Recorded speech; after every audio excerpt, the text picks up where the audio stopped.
حوالے سے ماضی میں دیکھا گیا ہے کہ حکومت جو ہے وہ یہ کہتی ہے کہ دہشت گرد جو ہے مظلوم عناصر جو ہے وہ سافٹ ٹارگٹ کو نشانہ بناتے ہیں، تو کارروائی کب ہوگی؟ حکومت نے جو ریلوے اسٹیشن میں دھماکہ ہوا تھا، وزیر اعلیٰ صاحب نے بھی یہ کہا تھا کہ جلد ہی کارروائی عمل میں لائی جائے گی، کچھ اس میں نہیں دیکھا گیا اور اب اس حوالے سے بڑا واقعہ ایک اور ہو گیا، کیا کہیں گے اس حوالے سے؟ جی، سب سے پہلے تو یہ جو APS خزدار کا جو واقعہ ہوا، ان کی ہم نے پرزور مذمت کی بھی ہے اور آج پھر ایک دفعہ مذمت کرتے ہیں۔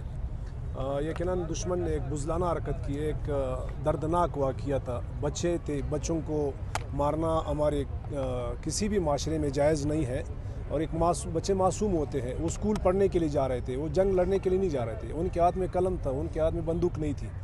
تو اسی لیے ہم کہتے ہیں کہ ہمارے دشمن بزدل ہے، ہمارے دشمن بے غیرت ہے، وہ جو ہے سافٹ کارنر کی تلاش میں ہوتے ہیں۔ سافٹ کارنر اسی کو کہتے ہیں، جب آپ واردات کرتے ہیں وہاں سے ریئیکشن نہیں ہوتی تو اس کو سافٹ کارنر ہی کہتے ہیں۔ بچوں کی طرف سے تو ریئیکشن نہیں تھی، تو ان کے ہاتھ میں تو قلم تھا، تو ہم کہتے ہیں ہمارے دشمن بزدل ہے، اسی لیے ہم کہتے ہیں کہ بزدل ہے۔ انہوں نے ہر وقت ایسی جگہ کا انتخاب کیا ہے جہاں سے کوئی ریئیکشن نہیں ہوتی۔ جعفر ایکسپریس پہ انہوں نے واردات کی، وہاں پہ وہ کیا تھا، وہ مسافر تھے بیچارے، ایک دو اپنے بچوں کے ساتھ جا رہے تھے، سفر کر رہے تھے، تو نہ وہاں پہ بندوق تک ان کے ساتھ، نہ کسی کے ساتھ، نہ کوئی لڑنے کے لیے تیار تھے۔ ہم اپنے دشمن کو یہ پیغام دیتے ہیں، اگر آپ لڑنا چاہتے ہو یا اگر آپ لڑنا جانتے ہو تو ہماری افواج پاکستان آپ کے لیے ہم وقت تیار ہے۔ انہوں نے آپ کے ساتھ کر کے دکھایا بھی، آپ کو دنیا نے دیکھ لیا کہ کس طرح آپ کو یہ ریئیکٹ کرنا پڑا۔ تو اس لیے ہم کہتے ہیں کہ ہمارے دشمن بزدل ہے۔ اور جہاں تک بات یہ ہے کہ دشمن کے ساتھ کارروائی ہم نے ہر محاذ پہ کی، یہ ہمارے یہاں ملک کے اندر جو ہو رہے، صوبے کے اندر جو کچھ ہو رہے، ان سب کی ماں جو ہے وہ ہندوستان ہے، تو ہندوستان کے ساتھ ہم نے کر کے دکھایا، وہ تو دنیا نے دیکھ لیا۔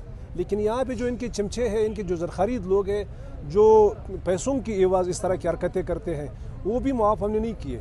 جس طرح جعفر ایکسپریس کا واقعہ ہوا، آپ کو بتایا کہ ہم نے گن کر ہمارے آرمی نے اس کو مارا ہے، میرے خیال میں ایک بھی نہیں بچ سکا اس پہ۔ پھر اسی طرح مساخیل میں جو واقعہ ہوا، وہاں پر بھی ایک بھی نہیں بچ سکا۔ ہر روز ہمارے فورسز کی کارروائی میں اس طرح کے لوگ جو روز جانا واصل ہوتے ہی ہے، تو ہم نے ان کو سپیئر کیا نہیں ہے، یہ بچے گا نہیں۔ یہ جو پہاڑوں میں جا کے چھپ جاتے ہیں یا واردات کر کے یہ غائب ہو جاتے ہیں، یہ کبھی بھی ایک ہی نہیں بچ سکتے ہیں۔ یہ ہر ایک جو ہے چن کر مارا جائے گا، اور ہر ایک ہماری ان بچوں کی خون کا بدلہ ان سے لیا جائے گا، اور صرف ان سے نہیں، جنہوں نے بھیجا ہے، جنہوں نے ان سے یہ حرکت کی، ان سے بھی لیا جائے گا، اور ان کو بھی پتہ چل جائے گا یہ ہماری پاکستانی قوم اتنے بزدل نہیں ہے۔ ہمارے پاکستانی فورسز، ہماری پاکستانی انٹیلیجنس ادارے، یہ ایک مضبوط قوم ہے۔